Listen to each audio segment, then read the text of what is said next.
everyone, I am Mecha Random 42, your favorite YouTube harpy. Got a spoiler-free review as best I can. I don't know of the Joker movie, and I will. I'll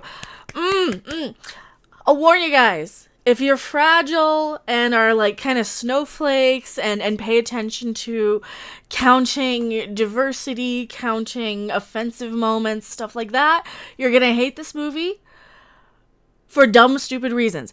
If you really love the whole the lore and pay attention to every little teeny little detail, you might have some thoughts on this one.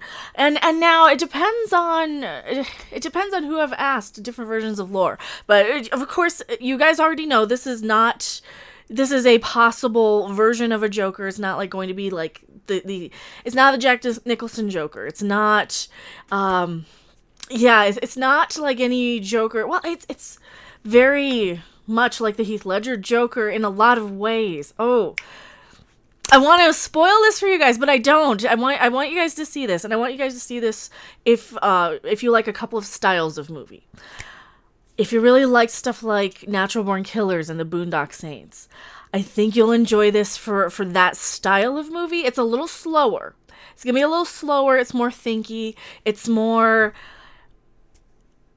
very much a psychological study. If you like watching that type of movie where you're watching somebody who is not right in the head, and you know it's the Joker. You know he's not right in the head. And you're fascinated by that and terrified at the same time, you'll probably enjoy this movie. I forgot how much I liked Joaquin Phoenix as an actor. He's one of those actors where I remember him when I was a kid. You know, grew up with him. He was in Space Camp. He wasn't Joaquin then either. He went under Leaf Phoenix. I'm not old. Yeah, I'm not old. Don't judge. But this I forgot how good he was. This is a terrifying performance and a terrifying movie in so many ways. And I mean that in a good way. You know, and people always say, oh, I guess horror's not your cup of tea or whatever. That's because horror isn't scary. Like, if you saw it and were terrified by it because you think clowns are creepy, this is creepier because this is more real life. This is more... And I say more real life, even though it's a very much a fantasized fantasy world. This is stuff that I get actually terrified of. These people are actually scary. You know, some monster that's going to come out and jump scare you really isn't. It's the people that you don't understand and you can't predict. That is terrifying. And that is why I kind of would recommend this movie. If you're kind of wanting that sort of experience. If you just want a Joker movie that's fun and jokey and he pulls out, magic tricks and stuff, you're going to get that in this, but then you're also going to get oh crap, he's the bad guy. They never let you forget that he's the bad guy. Like, this is not somebody you want to root for, but you kind of do. I don't know. I'm the type of person, I can watch something like the Boondock Saints or Natural Born Killers and cheer for the people on screen and then go on about my day and not do those things. And like 99.999% of us can. The media, however, is putting it out there that everybody is going to go and do horrible things because of this movie. And the only thing this movie has inspired me to do is to quote the hashtag, or quote it as a hashtag, you get what you deserve. When I talk about... Let me find one. It's a good one. This is my favorite one. Disney, the media, things like that. You know, when the media tries whatever they can to discredit, smear people who are out there actually doing investigative journalism or giving honest opinions and reactions to things. That is, I think, that's a good message. It's getting me fired up to do some good and to some change. And we're already doing that in the Phantom Menace. But they're all worried that, oh no, they're gonna do all these horrible things. Well, you get what you deserve, media. That's what it's inspiring me to do, is to call out the bullshit articles, the call out to Disney and all of these horrible companies out there, and to praise the ones that are doing well. And even though Warner, you're not okay in my book. Warner, I'm not okay with, because they do all kinds of things, like when you do a trailer reaction, they'll copyright claim exactly how much it's changed to. Oh, it went from 8 seconds to 7. Now we're going in and manually claiming 7, right? And they do that for every video. So Warner is still kind of on my shit list. But, Todd Phillips, Joaquin Phoenix, you guys made a really good movie. I was very entertained. I was creeped out. I think I got the message that, we can tell the story of the bad guy. And I think it's going to be okay. Sometimes you need that. It's for me, it's like fantasy. It's like playing Grand Theft Auto or something, or Red Dead Redemption. And you're like, you know what? I'm going to reload my last save. Let's see what happens when I walk in and mow everybody down. Right? And that's what this kind of thing is. It's fantasy. It is something where you can be like, oh, yeah, you know what? Fine, fuck them. Whatever. That is okay once in a while, in the right mood and right mindset and the right doses. And it's not going to make people go crazy. And it's not going to make people do anything other than, like, be entertained and kind of forget about stuff for a minute. And I was trying to pick out, the reviewer part of me is trying to pick out, okay, what are people going to latch onto? What are people going to be offended by? What are they going to be upset by?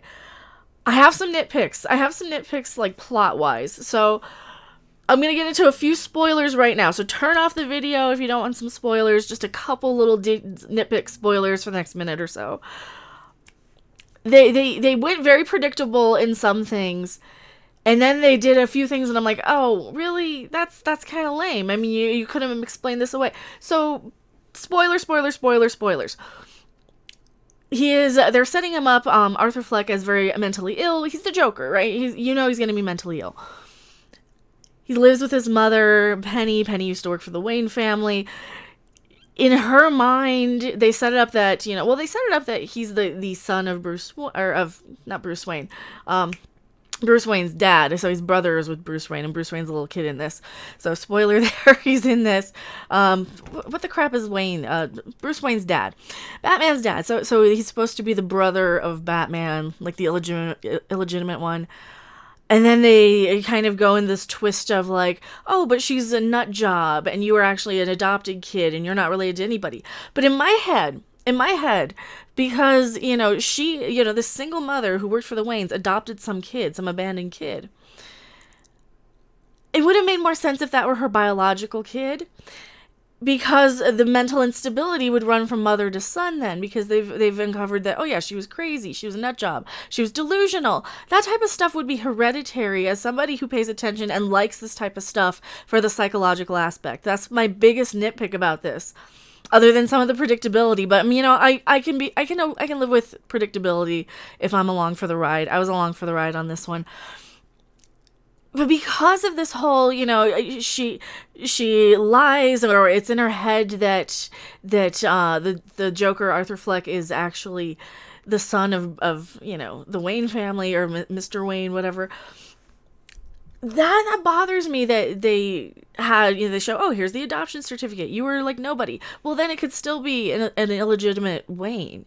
He could still be an illegitimate Wayne. They could have just faked this and all this stuff. So that was a little bit too much of a loose end for me. I don't know if they're setting it up as that, if they're going to continue on in these, and they're going to actually be, oh yeah, you're actually related to Batman now. Because that kind of distracted me from a satisfying conclusion, because my brain is on in this movie. This is a movie where I was paying attention. I was looking for, okay, is something in his head? Is he making this thing up? Is he making that up? What's real? What's not real? And I liked that about this movie, the what's real, what's not real aspect of it. But that little adoption-y plot, that because he was adopted, it just left me open for, well, who's his actual parents then? I mean, it would make more sense if he were related to this woman. So in my head now, being a little more analytical, I guess. Because that's what happens with these movies. I'm always very analytical, and I'm paying attention, and I'm trying to notice and looking for things to nitpick, right? So that was a nitpick for me. Any other nitpicks while I'm thinking of it? You know, I liked the performances. I liked the musical cues. The score was very tense. This is a tense, uncomfortable movie to sit through. And there's some moments where I'm like, oh, I feel bad laughing, but that's fucking hilarious.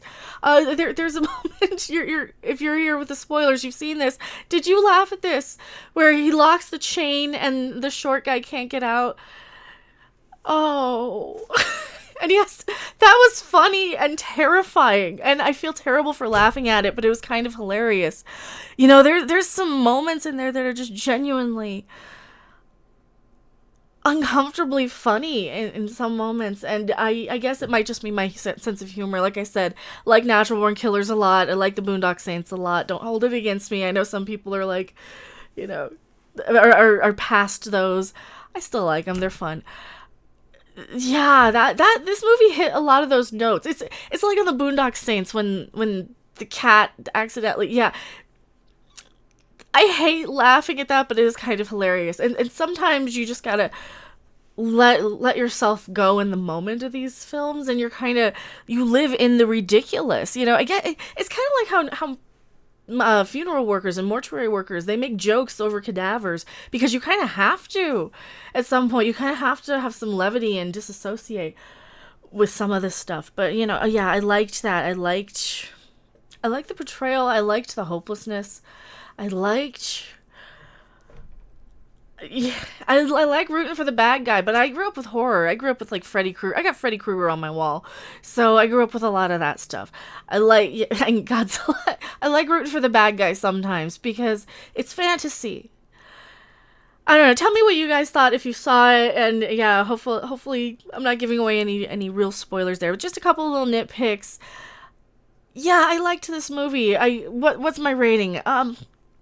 Like 7 or 8 out of 10. It was pretty good. Maybe higher. I might have to see this one again. This is the type of movie where I'm gonna score it a little lower and then it'll increase over time. Unlike Endgame, which I think I gave a 6 and now it's sitting at about a 4 for me. But yeah, I liked this one a lot. Thank you guys so much for watching. I am Mecha Random 42, and I will see you guys on the next video or live stream. Bye. Thanks for watching! If you liked it, make sure to hit that like button, and if you want to see more, don't forget to subscribe. See you in the next video. Bye!